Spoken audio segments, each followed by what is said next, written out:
स्तरीय बनेगी, जांच करेगी, तो ये तो मुख्यमंत्री जी का इस पूरे गंभीर प्रकरण को लीपापोती करने वाला मामला है। मैं इसमें भरोसा इसलिए नहीं करता कि बोर्ड के अध्यक्ष जारोली और प्रदीप पारासर, जिनको मैंने मुख्य मुलजिम बताया था, स्ट्रांग रूम से पेपर वहां से भेजे गए थे, वितरित किए गए थे। रकम भी अभी तक एसओजी ने बरामद नहीं की 1,22,00,000 की रामकृपाल मीणा से।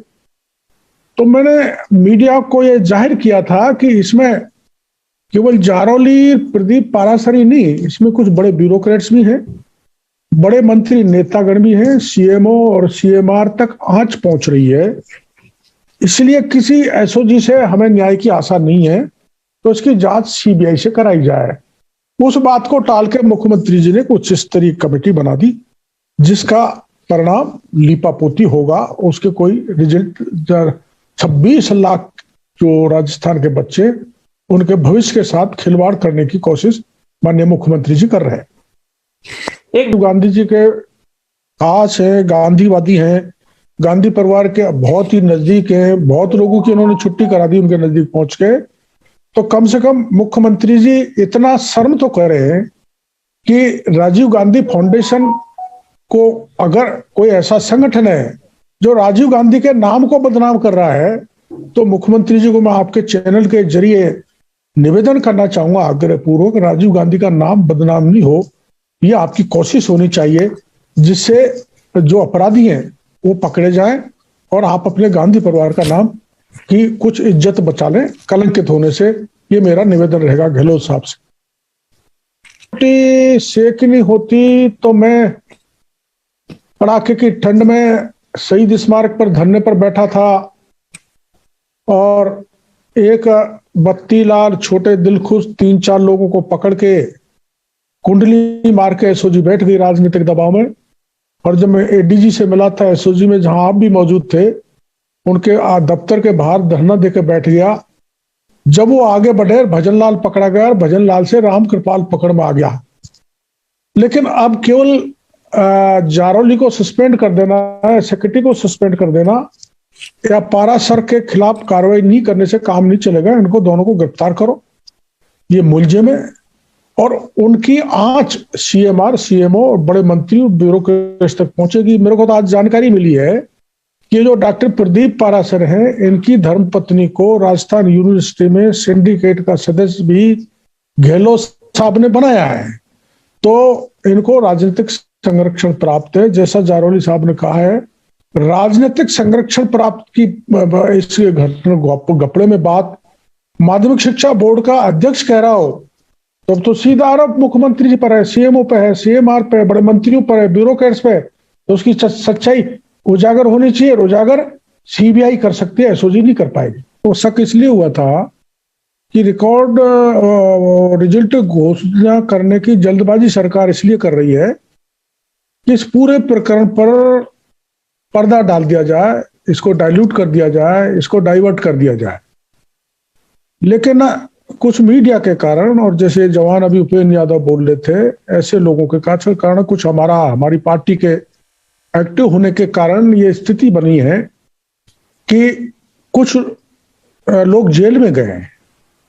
लेकिन उस समय मुख्यमंत्री जी भी ये कह रहे थे कि पेपर लीक नहीं हुआ।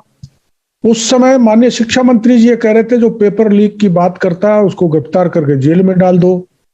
तो सरकार की सबसे बड़ी एजेंसी एसओजी ये कह चुकी है कि पेपर शिक्षा संकुल से लीक हुआ है।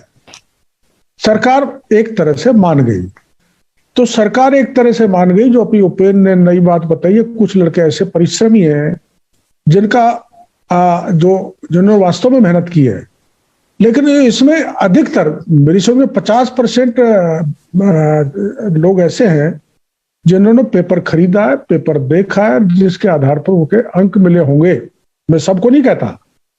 तो कोई युक्त रास्ता सरकार को निकालना चाहिए। जिसने मेहनत की उसके साथ अन्याय नहीं हो, और जिसने बिना मेहनत करके शिक्षक बनना चाहता है, वो राजस्थान के बच्चों का भविष्य बिगाड़ेगा, उसको भी चिन्हित करके आइसोलेट किया जाए। लेकिन मेरे को लगता नहीं, जब मुख्यमंत्री जी ये कह रहे हैं कि इसको लोग राजनीतिक रोटियां सेक रहे हैं, तो मुख्यमंत्री जी आप ये बताओ, आपकी आंखों के नीचे, आपके आंखों के सामने आपका चुना हुआ व्यक्ति जारोली शिक्षक संकुल में बैठ के पेपरों को लीक कर दे, आपके उस व्यक्ति को जिसकी धर्मपत्नी को आपने सिंडिकेट का मेंबर बनाया है वो पेपर को लीक कर दे, जिस मीणा का नाम मैंने शुरू में लिया था उसके द्वारा प्राइवेट आदमी के द्वारा बंटवाया जाए। अब मैं इसको क्या मानूं? 33 जिलों में से 32 जिलों में एडीएम डिस्ट्रिक्ट कोऑर्डिनेटर थे और मात्र एक पारासर जी, प्रदीप पारासर, प्राइवेट आदमी डिस्ट्रिक्ट कोऑर्डिनेटर था। तो ये क्यों किया?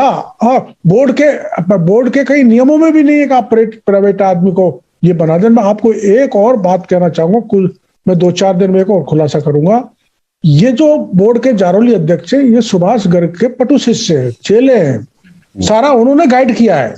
तो एक मंत्री भी परोक्ष अपरोक्ष रूप से इस पेपर बेचने में, लीक करने में शामिल है, जिसके प्रमाण मैं अति शीघ्र आपके सामने, मीडिया के सामने लाऊंगा।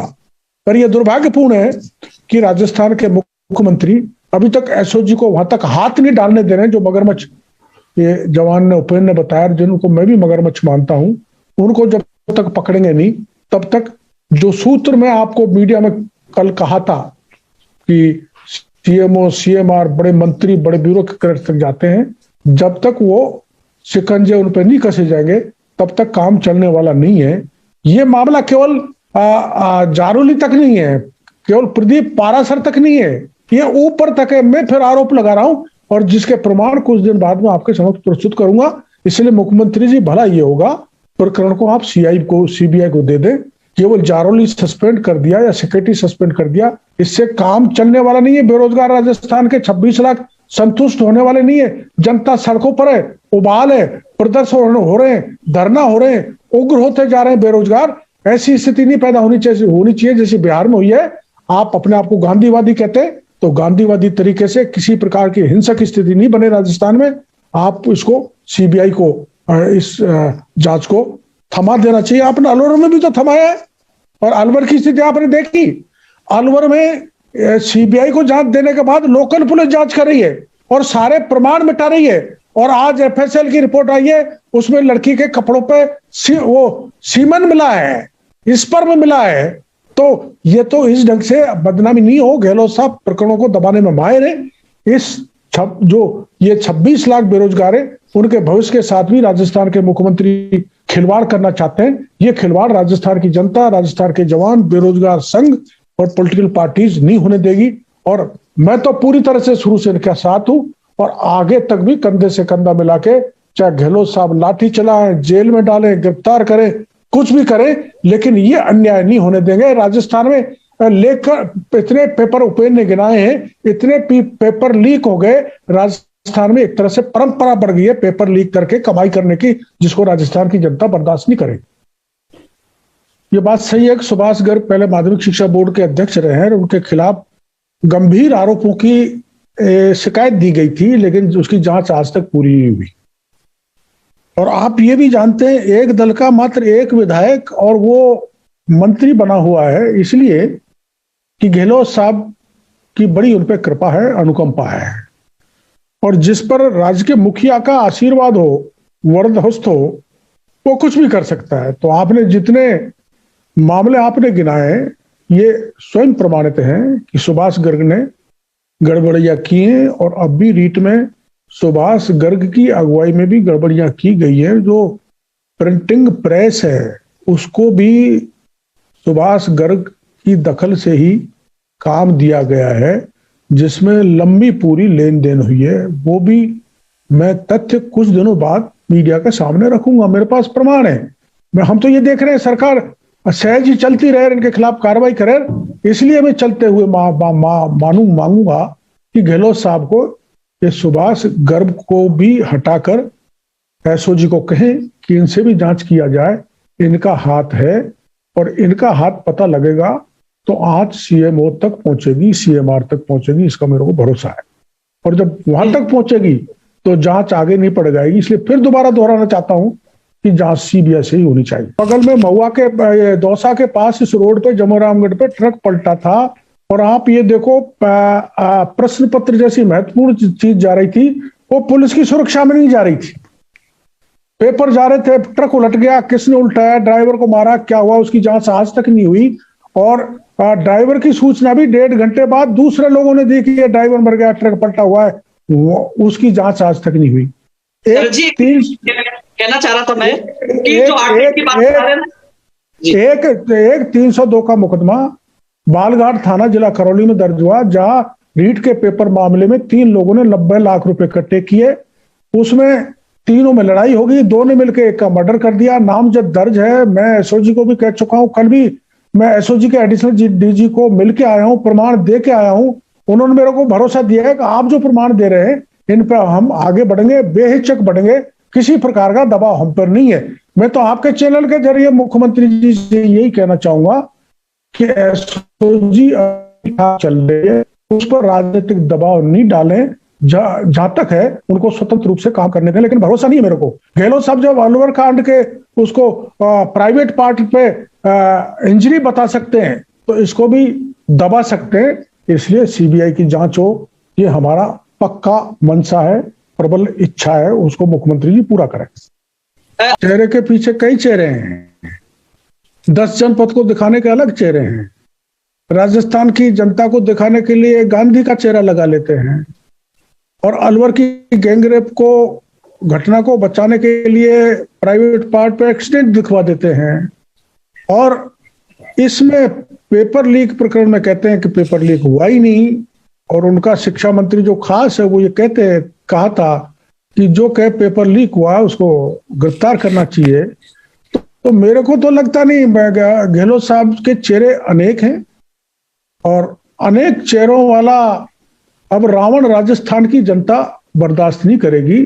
गहलोत साहब को स्पष्ट रूप से संवेदनशील हैं तो वो दिखानी पड़ेगी, गांधीवादी है तो गांधीवादी करेक्टर जनता को दिखाना पड़ेगा। अब राजस्थान की जनता में वो ज्यादा दिन धूल झोंक के नहीं चल सकते। कितने जो अभियोजन स्वीकृति के मामले अटके पड़े हैं, जिस पे अभियोजन स्वीकृति एंटी करप्शन ब्यूरो चाहता है। जब ये करप्शन में 0 टॉलरेंस की बात करते हैं गहलोत साहब, तो उनमें अभियोजन स्वीकृति क्यों नहीं देना चाहते? क्या कारण है कि उनमें अभियोजन स्वीकृति आज तक गहलोत साहब नहीं दे रहे, जो ईमानदारी का चोगा ओढ़ते हुए घूमते रहते हैं?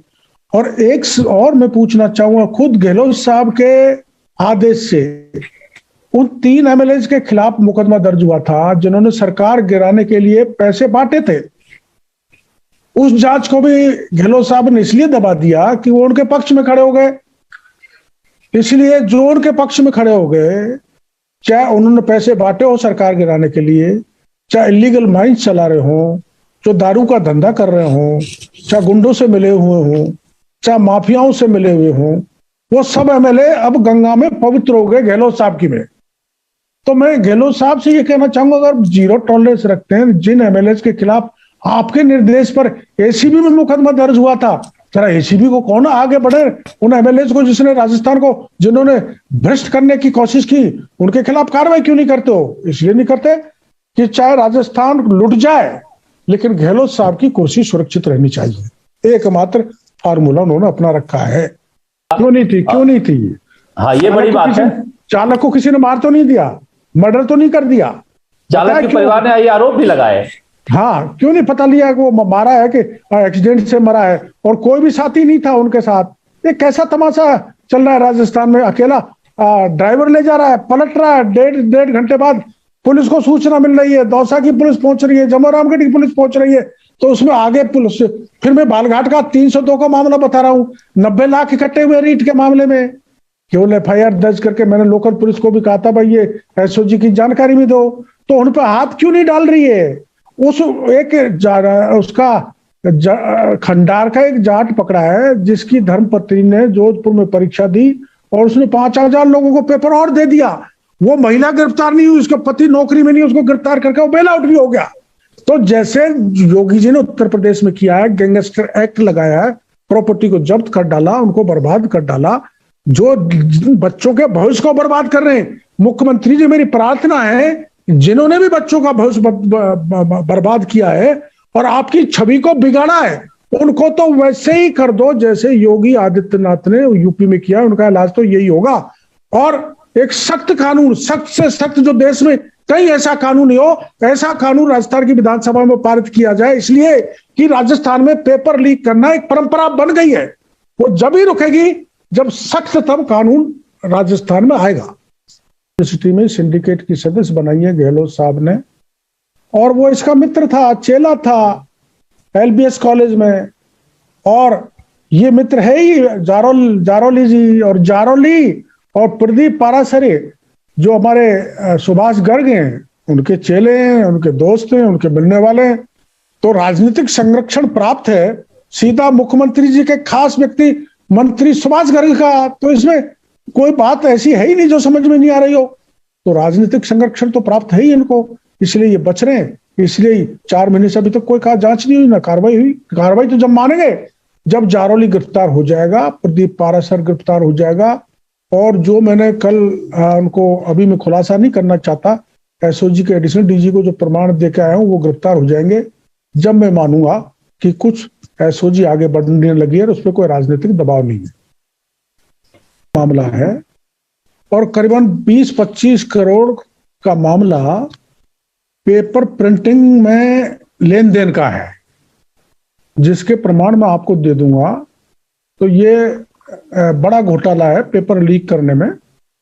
क्या है, दरअसल में प्रिंटिंग का मामला जो है, उसमें पैसे जारोली को नहीं मिले, तो जारोली, प्रदीप पारासर और रामकृपाल मीणा ने योजना बनाई कि ये तो छोटी सी रकम है, 20-25 करोड़ की क्या लड़ाई लड़ना, 1000-1200 करोड़ का मैं फार्मूला बता देता हूं। और ये 1000-1200 करोड़ का formula Ramkripal Meena, doctor Pradeep Parashar, doctor DP Jaroli ने शिक्षा संकुल में बनाया था 24 तारीख को, और उनके 6 निजी लोगों को ये पेपर दिए गए थे। जो चाहूं और राजस्थान का कोई जिला बचा होगा जहां पेपर नहीं गया होगा, करीबन 50% लोगों के हाथ में जो पास हुए 30,000 में से 15,000 के पास ये पेपर पहुंचा है। सरकार का यही षड्यंत्र है कि जारोली को निकालो, जारोली को गिरफ्तार करके इशारा मार दो, फाइल को चालान कर दो, आगे मामला नहीं जाना चाहिए। इसीलिए मैं बार बार सीबीआई की जांच की मांग मैं कर रहा हूं, सारे राजनीतिक दल कर रहे हैं, बेरोजगार संघ कर रहा है, बाकी के संगठन कर रहे हैं, जवान सड़कों पर उतरे हुए हैं कि सीबीआई की जांच के बिना जड़ तक नहीं पहुंचा जा सकता। और जब तक पूरी जड़ नहीं उखड़ेगी तब तक इस वट वृक्ष का, जो पेपर लीक का वट वृक्ष है, इसका सर्वनाश नहीं होगा। इसलिए जांच सीबीआई से कराई जानी चाहिए। आपने जो डाउट बताया, संदेह, वो संदेह मेरे को भी है कि जारोली को चढ़ा के और इतिश्री कर दी जाएगी, जिसको राजस्थान की जनता लाइक करने वाली नहीं है। मामला पूरे तह में जाना चाहिए और इस बीमारी का पूरी तरह से इलाज होना चाहिए। ऐसा मैं मुख्यमंत्री जी से आपके चैनल के द्वारा निवेदन करना चाहूंगा। उस राजनीतिक छत्र छाया को एसओजी वर्कआउट नहीं कर सकती, नहीं निकाल सकती, जाहिर नहीं कर सकती, पता नहीं लगा सकती। इसलिए सीबीआई जांच हो और जारोली जी से यह पूछा जाए किसका राजनीतिक संरक्षण प्राप्त था पेपर को लीक करने में, पेपर को चोरी कराने में, और वो सीबीआई पता कर सकती है। और मेरी समझ में ये जारोली ने यह बयान देके मुख्यमंत्री जी को धमकाया है, सरकार को धमकाया है। तो मैं मुख्यमंत्री जी से कहूंगा, आप एक साधारण से बोर्ड के अध्यक्ष के सामने, धमकी के सामने झुके नहीं, प्रकरण को सीबीआई को दें ताकि पता लगे। मेरे को तो ऐसा लगता है कि सीएम साहब, जो मैंने कहा था, इस बात से घबरा रहे कि मामला सीएमओ तक जा रहा है, सीएमआर तक जा रहा है, और बड़े ब्यूरोक्रेट कुछ इसमें आएंगे, कुछ बड़े मंत्री और पॉलिटिशियंस इसमें फंसेंगे, तो कांग्रेस की सरकार को खतरा पैदा हो सकता है। इससे सावधान होकर, हो सकता है गहलोत साहब जारोली से पर्दे के पीछे समझौता कर लें और उसको बाद में रिहेबिलिटेट कर दें। तो कुछ नहीं है मेरे पास, कोई प्रमाण मेरे पास नहीं है कि पैसे, लेकिन पैसा एक ही व्यक्ति तो भेज रहा है, चन्नी को तो कोई सुध नहीं। पूरी कांग्रेस को, देश की को गहलोत साहब चला रहे हैं। चुनाव का फाइनेंस हो और कोई 10 जनपद चलना हो, कोई कार्यालय एआईसीसी का चलना हो, सारा खर्चा ये दे रहे हैं तो ये तो जग जाहिर है, गहलोत साहब भी पूरा खर्चा दे रहे हैं कांग्रेस का। तो इसलिए आज की तारीख में कांग्रेस में सबसे बड़ा चेहरा गहलोत साहब हो गए हैं, क्योंकि कांग्रेस को फाइनेंस कर रहे हैं। इतने एमएलए से नाराजगी दिखा दी, और खुद इनके उप मुख्यमंत्री ने खूब नाराजगी दिखा दी। चक्कर लगाते लगाते परेशान हो गए, शिकायत करते करते। उनकी कोई 10 जनपद में सुनने वाला नहीं है, दिल्ली में सुनने वाला नहीं है, राजस्थान के विधायकों की सुनने वाला नहीं है। इसीलिए कि थैले के थैले भरे हुए पैसे ऑल इंडिया कांग्रेस को केवल दे रहे हैं तो गहलोत साहब दे रहे हैं। बाकी हो सकता है थोड़ा बहुत छत्तीसगढ़ देता हो, पंजाब के तो चन्नी की नया ही है, उसके तो ईडी पहुंच गई, तो उसके बस की बात नहीं है। सारा खर्चा पूरे देश का गहलोत साहब उठा रहे हैं, इसलिए ये हाई कमान की भी परवाह नहीं कर रहे। सेना सड़क पर उतर गई। सेना का एक ऐसा श्रेष्ठ कमांडेंट जिसको शौर्य चक्र मिला हो, वो 13 दिन से अनशन पर है।